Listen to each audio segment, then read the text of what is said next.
There's a special type of side-scrolling gameplay that Mega Man provides. It's how the traditional platforming is slightly polished with a variety of platforming gameplay, with a shooting combat layered on top that meshes together perfectly with it. I played many games to try to achieve what Mega Man did, and very few succeeded or even built upon it. So, here are 14 NES and SNES gems that every Mega Man fan should try. Little Samson, 1992 NES. Released remarkably late in the console's life cycle by Takeru and Taito, this game flew under the radar, but playing it now, it's surprising how advanced it is. First off, it delivers a narrative without any dialogue. The entire story is conveyed through action and pantomime, which is seriously impressive considering the 8-bit limitations of the NES. Watching the characters argue, panic, or celebrate in the cutscenes gives the game more emotional depth than most other NES games. The immediate hook here is the control scheme and the character switching. You switch between 4 distinct heroes on the fly, each with their own health bar and movement physics. You have Samson, the well-rounded shooter who climbs walls, Kikira, the dragon who can fly and charge with breath attacks, Gam, the golem, a massive tank who is slow but immune to spikes and KO, a tiny mouse who can scurry across ceilings and drop bombs. This system fundamentally changes how the devs approached level design. There is a huge variety of different platforming and combat scenarios that keeps the game fresh.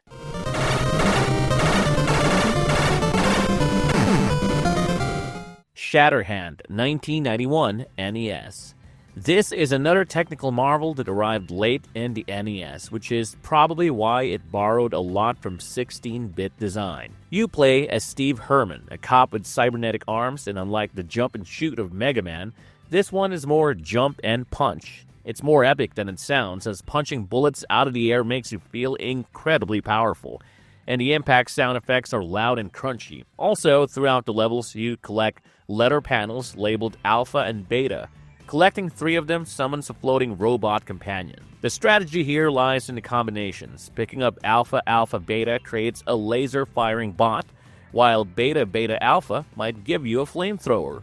Figuring out which robot works best for which boss adds a puzzle layer to the game. On top of that, if you collect the same combination twice while your robot is active, you merge with it, transforming into an invincible powered-up suit for a short time. If you enjoyed the Rush Companion or other robot companions and wanted a game centered on that, well, this is it.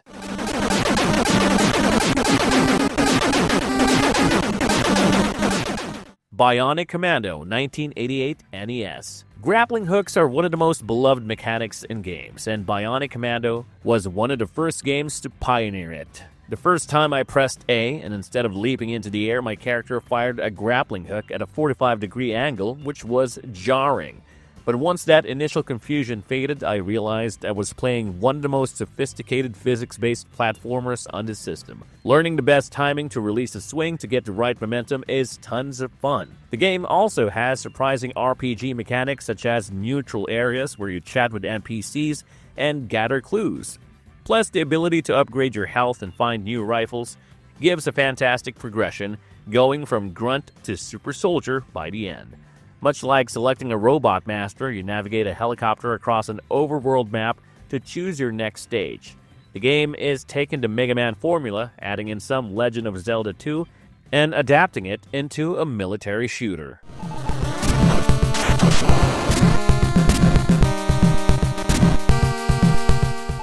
Batman the Video Game, 1989 NES. Licensed movie games have a reputation for being terrible cash grabs, but Sunsoft's Batman is the grand exception. Years before Mega Man X made wall-kicking a staple of the genre, Batman was already scaling the buildings of Gotham. The controls are really responsive. You can bounce back and forth between walls and dodge projectiles with great accuracy. Mega Man fans will find the gadgets Batman wields to be familiar, constantly toggling between your Batarang, a spear gun which acts like a rocket, and a 3-way dirk shot.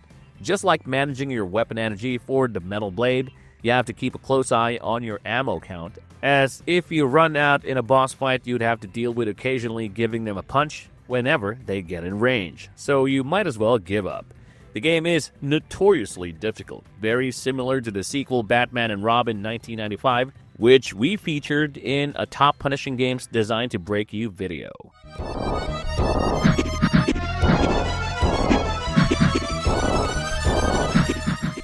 Demon's Crest 1994 SNES. If you wanted the Mega Man gameplay, but in a Legacy of Kain-style gothic horror RPG, well, you'll love Demon's Crest.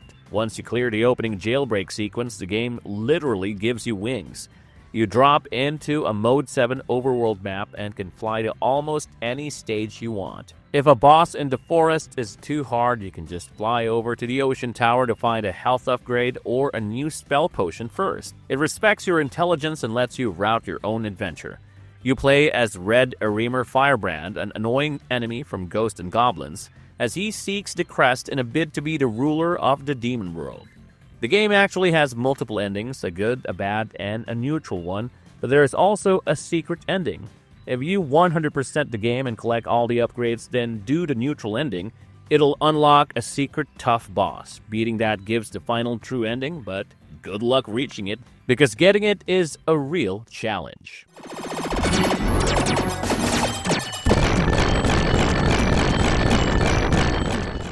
Contra 3 The Alien Wars 1992 SNES.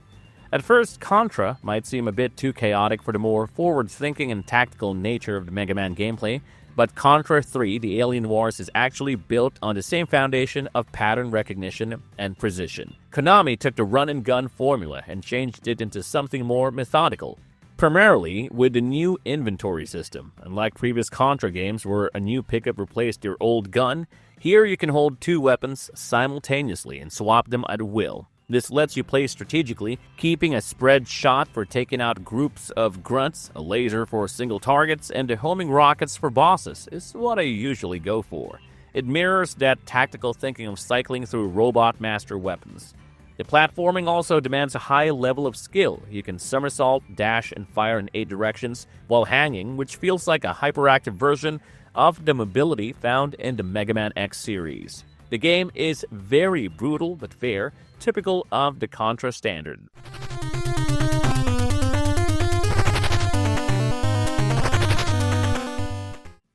Gargoyles Quest 2, 1992, NES. The prequel to Demon's Crest, Gargoyles Quest 2 is rather different from its successor. First off, the structure is a hybrid. You explore towns and an overworld map in a top-down RPG view, chatting with ghouls and buying items. But the moment you enter a dungeon or a random encounter, the game shifts into a side-scrolling platformer. Progression is also fairly solid, starting off weak and a hover that barely lasts a second. But as you beat bosses, explore the world, and gain upgrades, you increase the wing meter, get higher jumps, and new abilities. Abilities such as the Magic Tornado, which can create temporary platforms, allowing you to reach higher platforms and adding to the platforming sandbox. The high jumps, flight, and the wall clings and wall jumps give the game a lot of aerial maneuvering. This title was released so late in the console's life cycle that the visual presentation is stunning. The sprite work is crisp and detailed, with a color palette that perfectly captures the eerie atmosphere of the ghoul realm.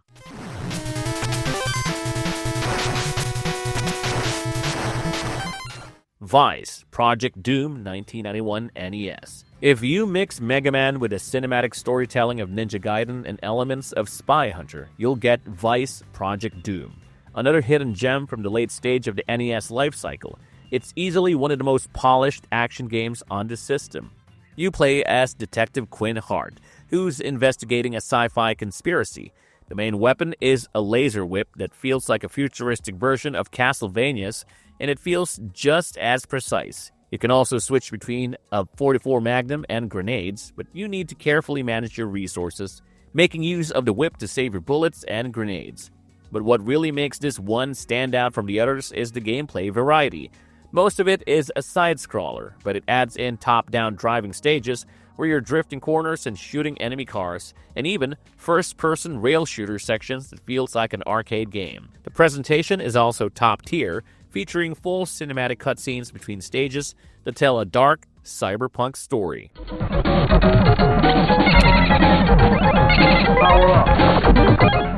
Super Turrican 1993 SNES. If you love the action of Mega Man but wish the levels have the sprawling, maze-like complexity of Metroid, Super Turrican is exactly what you need. Developed by Factor 5, this game is a technical masterpiece that pushes the SNES to its limits. You play as a heavily armored soldier who has a unique set of weapons. You have a freeze beam that you can rotate 360 degrees. It lets you freeze enemies to use them as platforms, which adds a layer of puzzle solving to the shooting. There's also a wheel ability, which is basically the morph ball from Metroid, granting you temporary invulnerability and the ability to drop bombs, and lets you roll through tight spaces. The levels are massive and non-linear. It encourages you to explore every nook and cranny. You'll often find yourself wandering off the main path to hunt for one-ups and hidden power-ups. The music and sound effects here are important to note because the game actually utilizes Dolby Surround, which very few SNES titles do.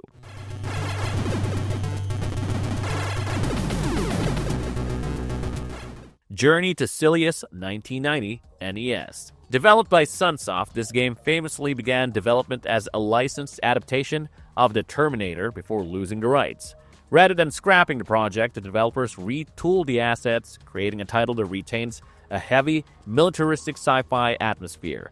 The result is a run-and-gun platformer that features some of the most impressive pixel art on the NES, with detailed backgrounds that give the game a cinematic flair.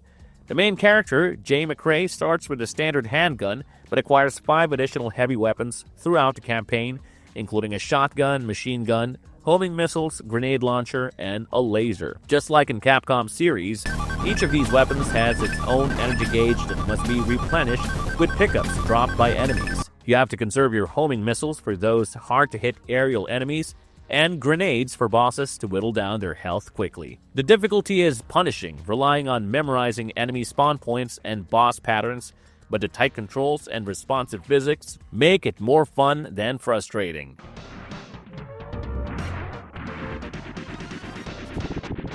Cybernator 1992 SNES. I'd imagine there's a big overlap between Mega Man and Mecha fans, and Cybernator fills in that niche. Known in Japan as Assault Suits Vulcan, this game offers a heavier, more methodical take on the side-scrolling shooter genre. While Mega Man focuses on reflexes and jumping, Cybernator is about momentum and firepower. You feel the weight of the mech in every step and booster jump. The controls are complex for an SNES game with dashing, hovering, and 8-directional aiming. There's also a physical shield you have to actively pull up to block damage, bringing a defensive tactical layer to the gameplay. You start with a standard Vulcan cannon, but you quickly acquire a laser, missiles, and a punch attack. Herein lies an RPG-like upgrade mechanic. Weapons level up individually based on the power chips you collect while that specific weapon is equipped. So in the middle of combat, you have to decide which weapons you want to upgrade.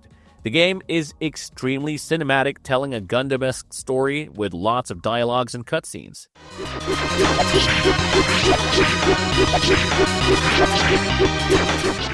Sparkster 1994 SNES. Sparkster takes the specific hold and release rhythm of a Mega Man charge shot and builds an entire game around it. Produced by Konami during their golden 16-bit era, this title, which by the way is a completely different game from the Sega Genesis version of the same name, stars an opossum knight equipped with a rocket pack. The gameplay goes like this. You're constantly holding down the attack button to build up energy while dodging enemy fire. However, instead of releasing a massive plasma bullet, you release yourself. Letting go of the button launches Sparkster like a missile in one of 8 directions, allowing you to ricochet off walls, blast through enemies, and fly across large gaps. This mechanic transforms the tried and boring regular platforming into something more kinetic and unique. The level design is of course built to explore this, making you chain rocket dashes together to navigate vertical shafts or outrun rising lava. It captures a specific flow state where your movement and attacks blend into one continuous motion.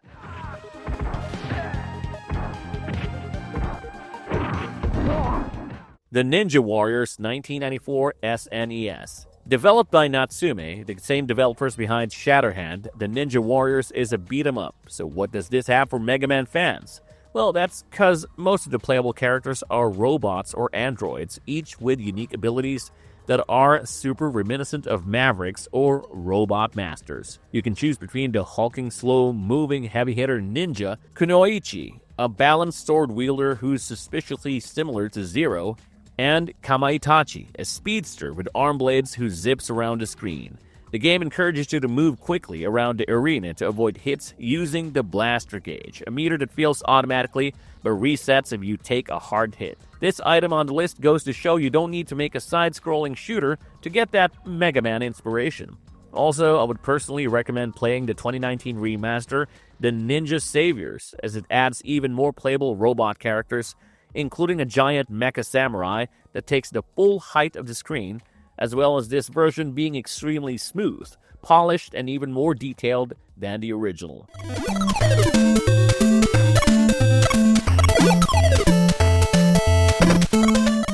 Darkwing Duck, 1992 NES. If I didn't know better, I would have mistaken Darkwing Duck as a high-quality Mega Man ROM hack. That's cause Capcom literally built this game on a modified version of the Mega Man 5 engine. From the gravity and jump height to the sound effects and enemy explosion sprites, the game feel is identical. It's maybe the best licensed game on the system precisely because it's built on an engine that prioritizes solid mechanics over just showing off the cartoon characters. It does have two new mechanics that make it very different from Mega Man, however. First is the cape shield. By holding up, you wrap yourself up in your cape and can deflect enemy projectiles, adding in a defensive element to the game on top of the regular dodging. Second is the grappling hook. You can jump and latch onto hooks, hang from ceilings, and flip up onto platforms. It was popular among the Disney fans and the run-and-gun fans, which is why I suppose this was one of the most popular games on the NES. And there you have it. There goes 14 masterpieces of NES and SNES gaming that anyone who enjoyed Mega Man would surely love. Whether it's the gothic atmosphere of Demon's Crest, the technical marvel of Little Samson, or the creative mechanics of Sparkster, each of these titles offers the blend of tight controls, pattern recognition, and rewarding difficulty that defines Mega Man games.